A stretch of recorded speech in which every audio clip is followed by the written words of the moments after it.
Sound check, test mic 1, 2, 3, 4, 5, 6, 7, 8, 9, 10. Okay, good evening. Let's continue our review for the coming Master Plumber Verdict Set. Let us continue our set 10. Ano na po yun? 951 to 983. Konti lang yung ano eh. Kulang yung questions na nasa reviewer natin. Pero marami pa po yan.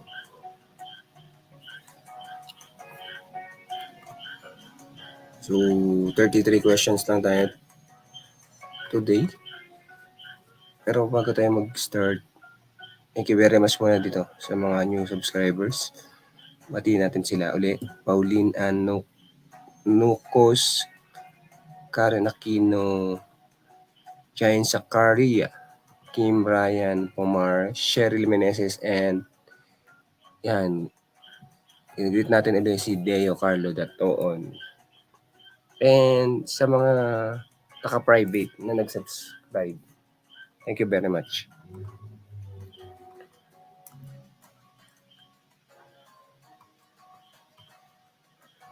$951. Everything a company owns and which has money value is classified as an asset. Which of the following is classified as an asset? The answer is, ano nga ba? Intangible asset, fixed asset, trade investment. Yun. Everything a company owns which has money value is classified as an asset. Which of the following is classified as an asset? The answer is intangible asset, fixed asset, and trade investment.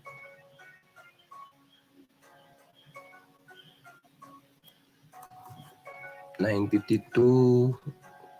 Which an example of intangible asset?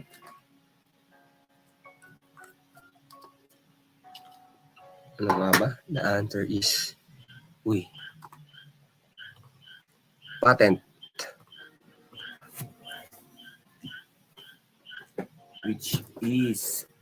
Which an example of intangible asset? The answer is patent. Bakit isa lang siya? Okay. 953. Land, buildings, plant, and machinery are examples of what? The answer is fixed asset.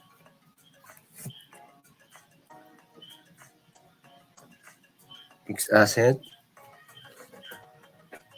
land, buildings, plant, and machinery are examples of fixed asset. 954. An increase in the value of capital asset is called what? The answer is capital gain. An increase in the value of capital asset is called, the answer is capital gain.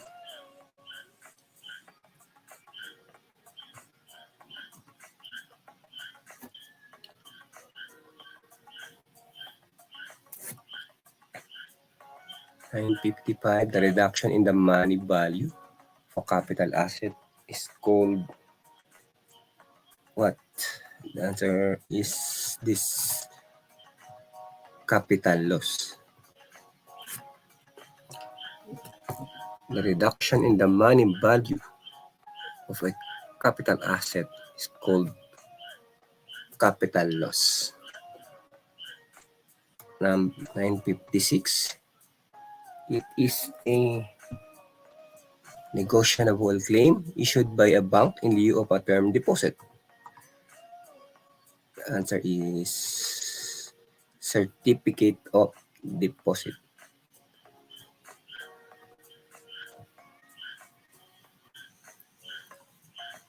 It's a negotiable claim issued by a bank in lieu of a term deposit. Answer is Certificate of Deposit. 957. Any particular raw material or primary product. Example given: cloth, wool, flour, coffee, scone. What? The answer is commodity.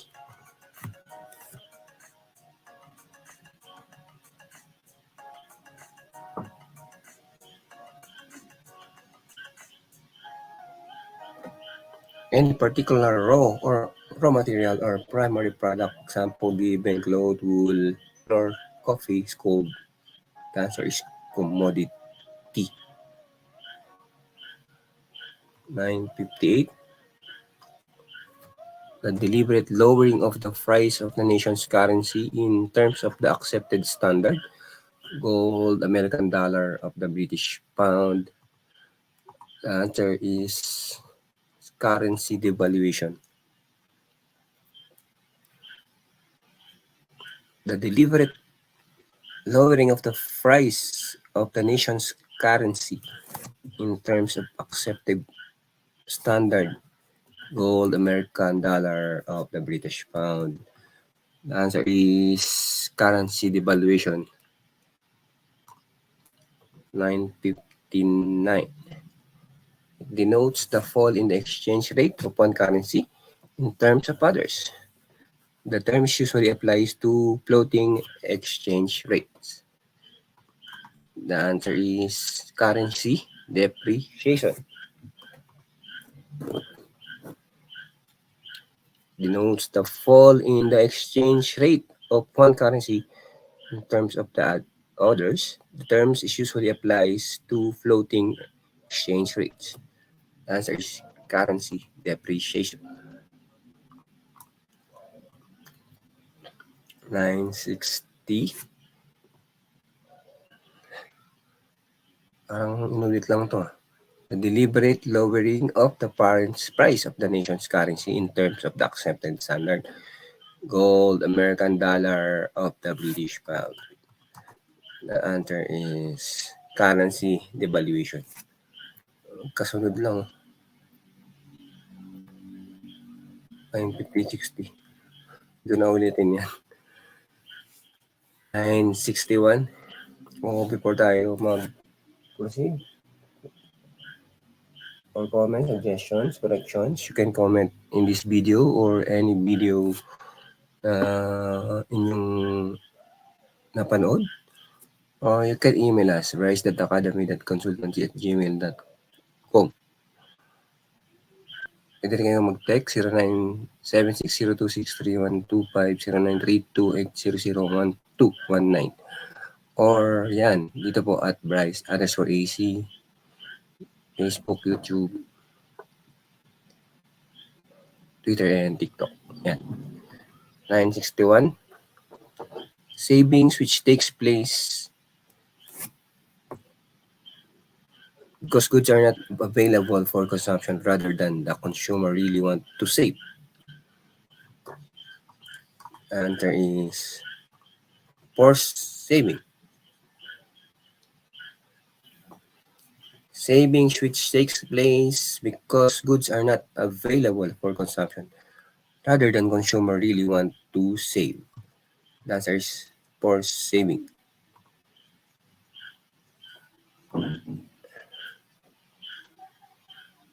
962. Document that shows proof of legal ownership of a financial security. Answer is coupon. Document that shows proof of legal ownership of a financial security. The answer is coupon. 963.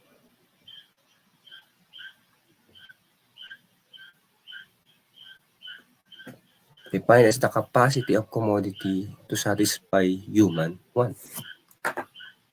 Answer is ano nga ba? Luxuries. Answer is luxuries.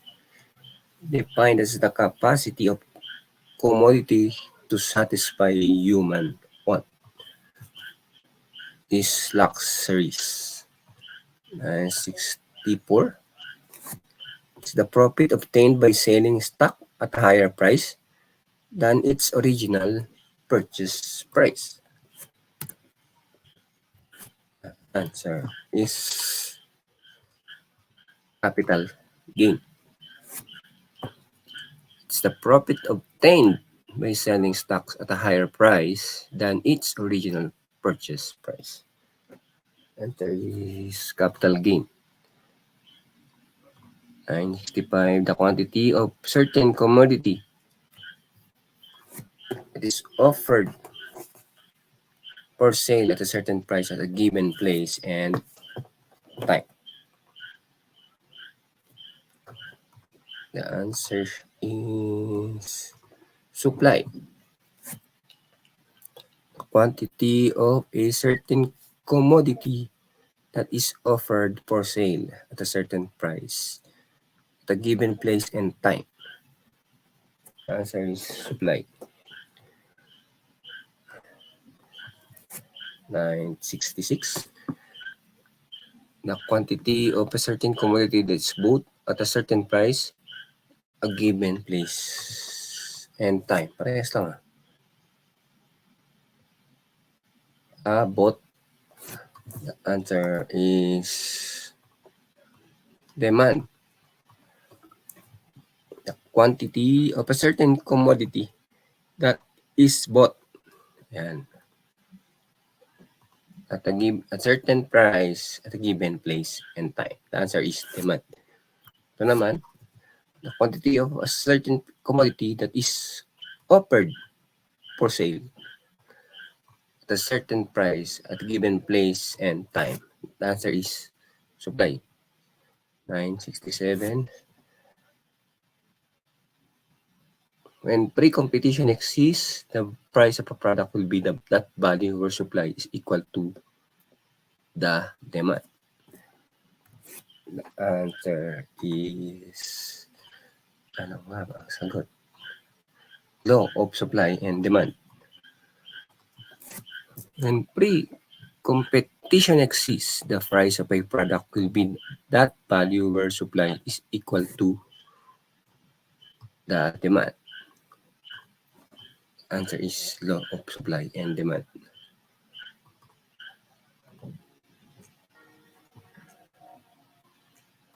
968.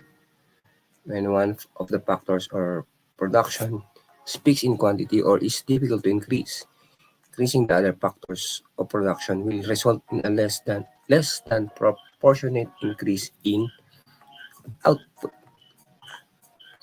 Answer is law of diminishing return. When one of the factors or production is fixed in quantity or is difficult to increase, increasing the other factors of production will result in a less than proportionate increase in output. Answer is law of diminishing return. 969. The place where buyers and sellers come together. The answer is market. Place where buyers and sellers come together. The answer is market. 970. GATT or GATT stands for what? The answer is General Agreement of Tariff and Trade. GATT stands for General Agreement of Tariff and Trade. 971. Letter D in Roman numeral is what? The answer is 500. The letter D in Roman numeral is 500. 72. Which of the following is determinate? The answer is infinity and infinity. Which of the following is determinate? The answer is infinity and infinity. Hindi ko na po pinakita yung ibang tawag dito, ibang sagot. So, if you want to avail the reviewer, just comment in the comment section. 973, derivative of cosecant theta is what? The answer is negative cosecant theta cosecant theta. Derivative of cosecant theta is negative cosecant theta and cosecant theta. 974. Catenary is the shape assumed by perfectly flexible uniform cable hanging between support. It is graph of what? The answer is y is equal to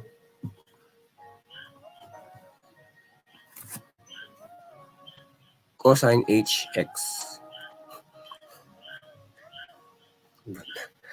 Catenary is the shape assumed by the perfectly uniform cable hanging between support. It is graph of, the answer is y is equal to cosine hx.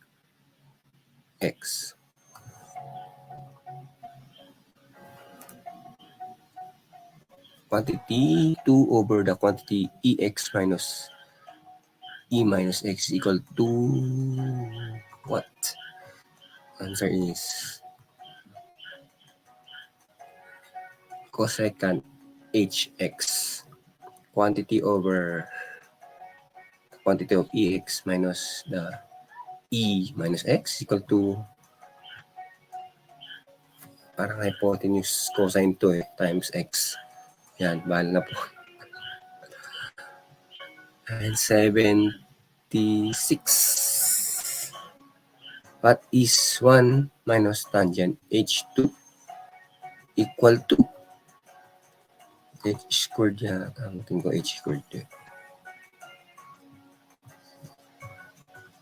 Uy, mali. 1 h squared h2. Check natin. What is 1?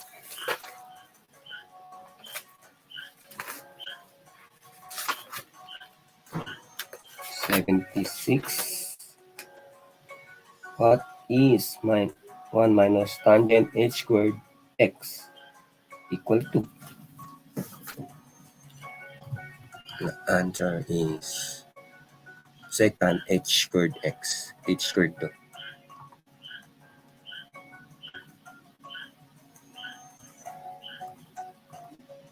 The answer is secant h squared x. 977. In calculus, all functions are classified as either algebraic or transcendent. Which of the following is not an algebraic function?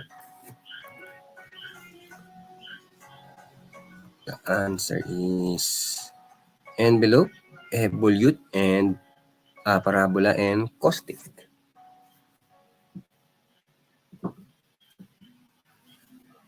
Ano nga ba dyan? The answer is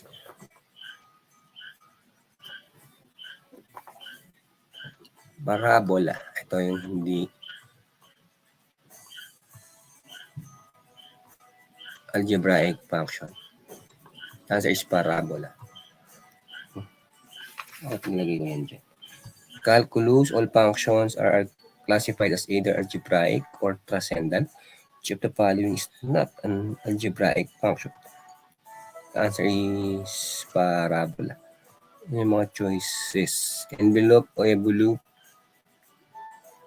parabola or caustic. The answer is parabola. 78. Integral of sine m theta cosine n theta d theta can easily be determined by using the Wallis formula provided the limits are formed.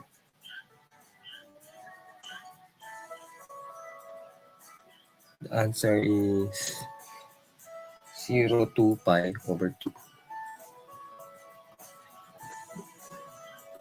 integral of sine m, sine to the m, sine to the m, theta cosine to the n, that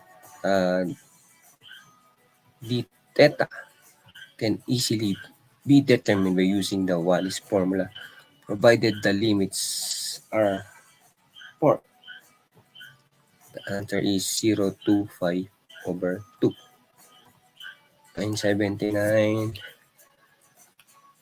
The integral of any quotient whose numerator is the difference of the denominator is the blank of the denominator.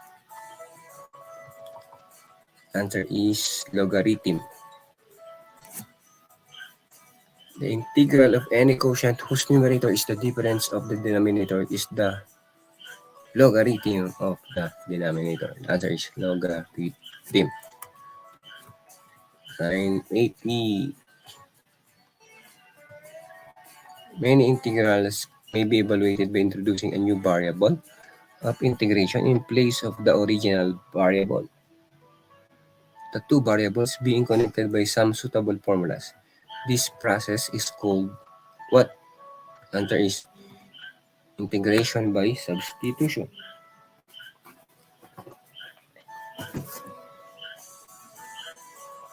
Many integrals may be evaluated by introducing a new variable of integration in place of the original variable.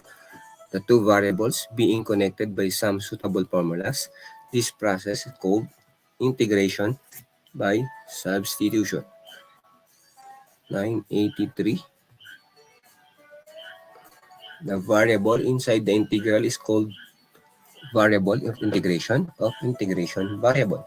This is sometimes referred to as what?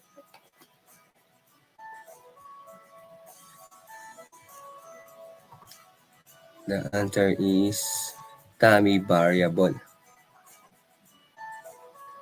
Variable of integration. Mali pala yan or pala yan.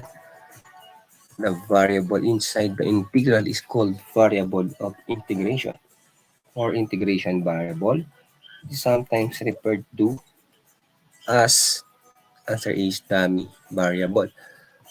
982. The value x in trigonometry substitution with an integrand involving quantity a squared minus x squared.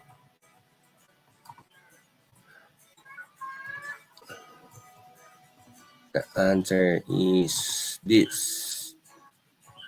What is the answer? A sine theta. The value of x in trigonometry substitution with an integrand involving a squared minus x squared. The answer is a sine theta. And the last question in this session. Kang 83 lang tayo kasi kulang na yung mga tanong dito. No? 83 lang yung tanong sa ating unang reviewer. The area of the surface generated by rotating any place curve about a certain axis in its place is equal to the product of the length of the arc and distance traveled by its centroid. The answer is second proposition of Pappus. The area of the surface generated by rotating any place curve about a certain axis in its place is equal to the product of the length of the arc and the distance traveled by its centroid. The answer is second proposition of a Pappus. Okay, hanggang dyan. Nagtatapos yung session natin. Siguro ang next session naman natin is BP 344 but in relation to plumbing. So, yung portion ng BP or Batas Pambansa 344, yung the law to enhance the mobility. Although nagawa ko na siya, nagawa ko na yun eh. So, hopefully, kung bukas or Saturday. Okay, thank you very much and I hope makatulong ito sa mga nagre-review ng board exam for Pinakamalapit is this July 2023. Good luck and makapasa po kayo sa board exam. Thank you very much and see you in the next session.